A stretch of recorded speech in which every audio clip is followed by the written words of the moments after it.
Just make sure you get the EM3770T Baldor.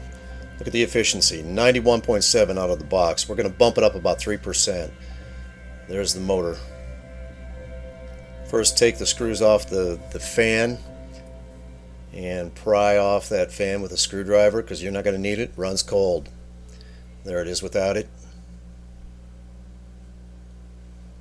And pull the long bolts off to the left hand side out and remove the end caps and armature very, very carefully. Pull that out, try to lift it out. There's the bearings. We're going to pull the grease caps off, snap them off.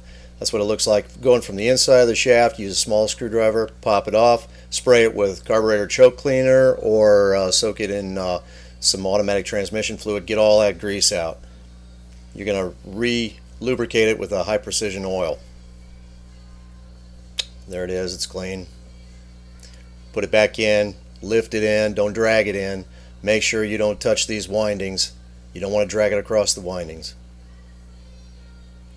Now there it is, it's sitting on the cart, and it's actually running in this picture. You can see the batteries down below, you can see the gauges. It's plugged into the variac. The variac's plugged into the inverter.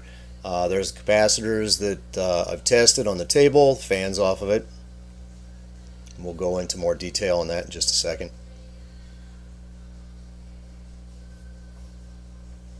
Hurry up. Okay, it's running at 1790. There's the start capacitor and the oil cap. Pulling 12 volts from the batteries. 4 amps at 12.17 volts is actually what it's drawing, and so that comes out to 48.68 watts. And the variac is set at 30 volts delivery. Wiring it together into 460 volts, bringing 110 volts in, and running through. This is a start capacitor. It's 160 microfarads, about 250 volts. This is the run capacitor here. It's an oil-filled cap. It's 25 microfarads at about 370 volts.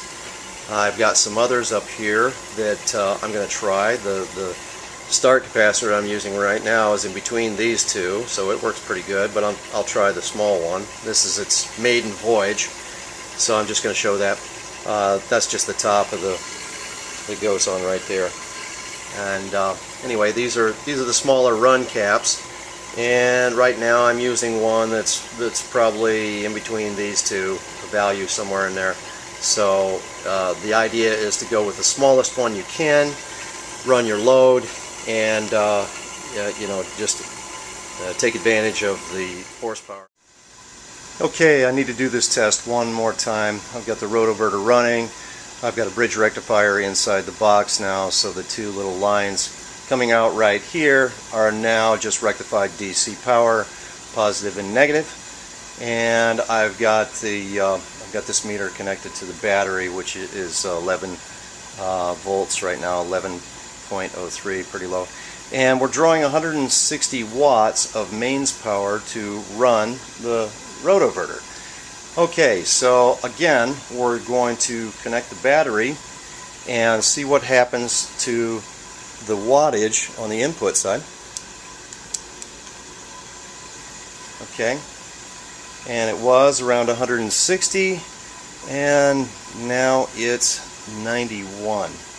Sometimes it drops down to 89. Sometimes it drops down to 87 to 88, but roughly, yeah, see, now it's up to 93. So it kind of bounces around. But look what the voltage is doing on the battery. It's overcharging. It's up to 1713. So it has reduced the wattage of input for the rotoverter, and yet it's charging the heck out of that battery. So someone said, well, I bet it won't do that if you connect a resistive load to it. Well, let's give that a shot and see what happens.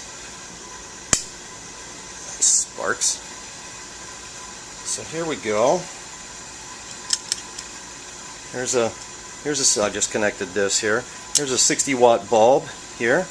60 watt reveal. So let's give that a shot and see what happens. See if it'll light it up, and see what happens to our back over here. We're at 159 watts of input to the rotoverter.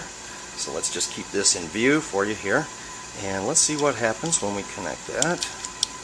Okay, yes. Alright, it's fully illuminated, it's connected, and what is our wattage now? Down to 144. Oh, can you see that? The light might be too bright for it. 144, 146 now, 144. Okay, so it's not 160, now it's down to 144, and we're running a full-blown resistive load here. So it's still, with the resistive load, it still drops the input wattage to run the rotoverter way the heck down, and that's pretty amazing. And we haven't even hooked up the new configuration of the Quanta charger yet. Now wait till you see this. Not this one. This. this mess here. Oh, it's not a mess though. It's a beautiful thing. You'll see. That's coming up.